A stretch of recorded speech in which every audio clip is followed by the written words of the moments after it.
Okay. The standard says sound pressure level, still on sound.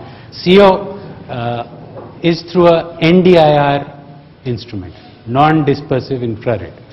Unfortunately, that's just about the only technique which would be suitable for carbon monoxide.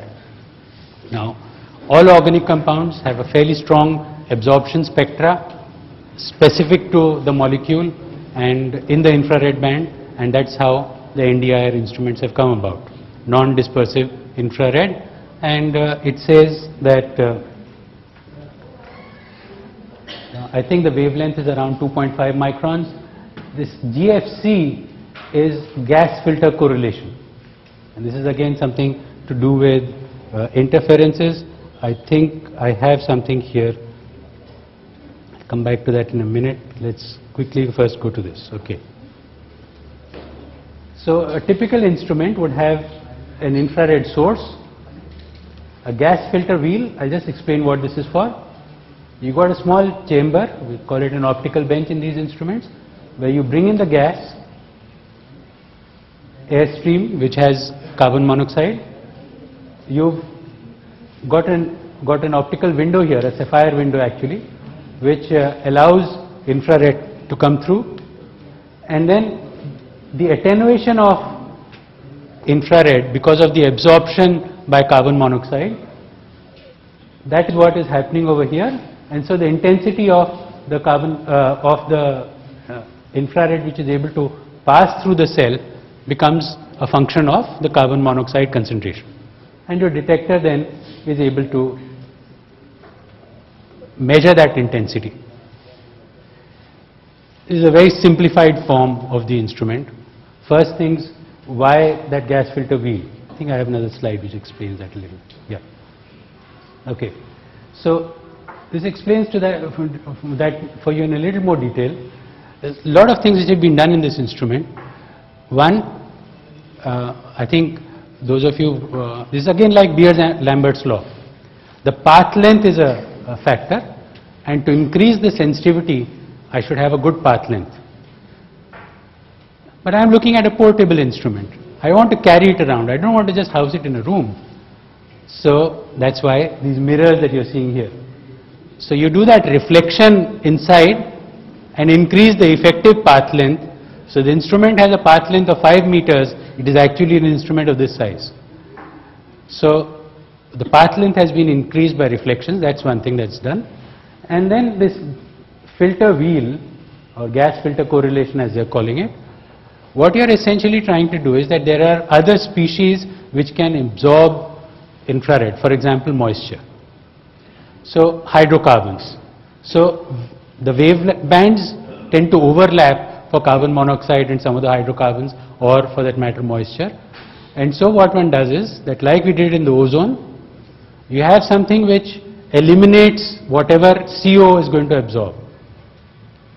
So in this gas filter correlation wheel, you've got a small cell which is filled up with pure carbon monoxide.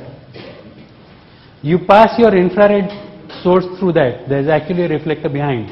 So you pass your infrared through that. So it was a wideband infrared source. All the wave bands which CO would absorb are now already eliminated from it. And therefore, you've got in this cell now, whatever other moisture, hydrocarbons, they are now going to cause the attenuation. So you take a reading on that. And then you take another reading when this wheel has turned, and instead of this gas filter correlation cell which has a CO, you have another one which has nitrogen. So that comes in the optical path. So now you've got the entire spectra of the infrared that the source is emitting out. So a difference between those two, one where the gas filter correlation wheel had nitrogen, the other where it had pure carbon monoxide, that becomes your technique for separating out interference. So that's the purpose of the gas filter correlation technique.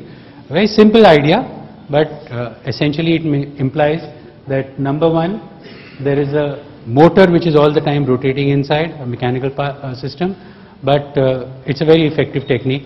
The other thing that it does is that the detector here is usually what we call a pyroelectric detector, which requires a pulsation, and so that gas filter correlation wheel also provides pulses which helps in the electronics and the detection.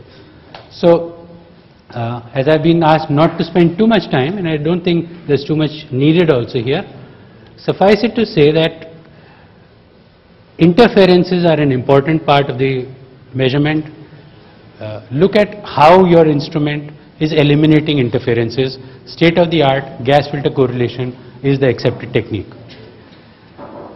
Another thing that you must remember is that carbon monoxide measurement is done through infrared, which is essentially heat, which means your equipment is going to be sensitive to heat.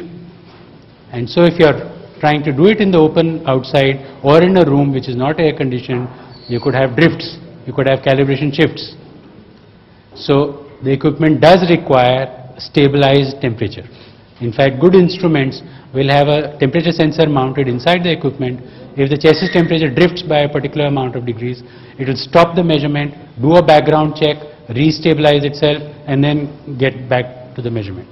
So something like 4 to 5 degrees change in the chassis temperature, the equipment is supposed to correct itself.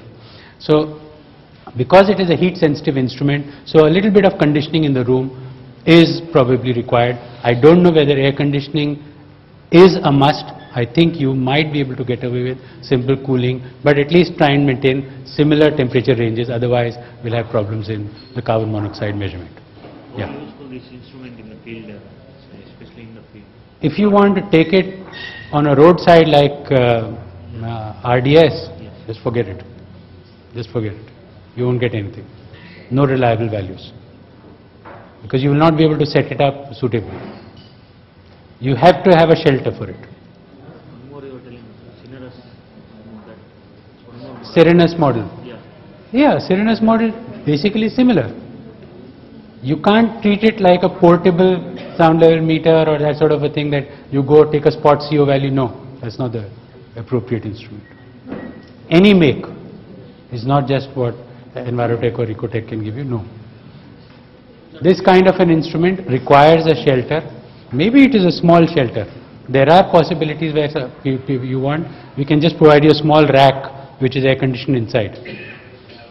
You can put that rack into the field. You don't require a whole air conditioned room. But it does require a shelter with some kind of temperature conditioning. Otherwise you will not get reliable values. Okay, Prashadji, finished CO. Excuse me, sir. Yes, Sir, please. sir, in the instrument, what was the use of increasing the path length? Increasing the path length. You have to go back to your physics and understand what Lambert's law is. Okay, when you have something which is absorbing a radiation, then the longer path length you give, the larger time you allow it to absorb the radiation, right? So to increase sensitivity, see we are talking of parts per billion, that kind of resolution.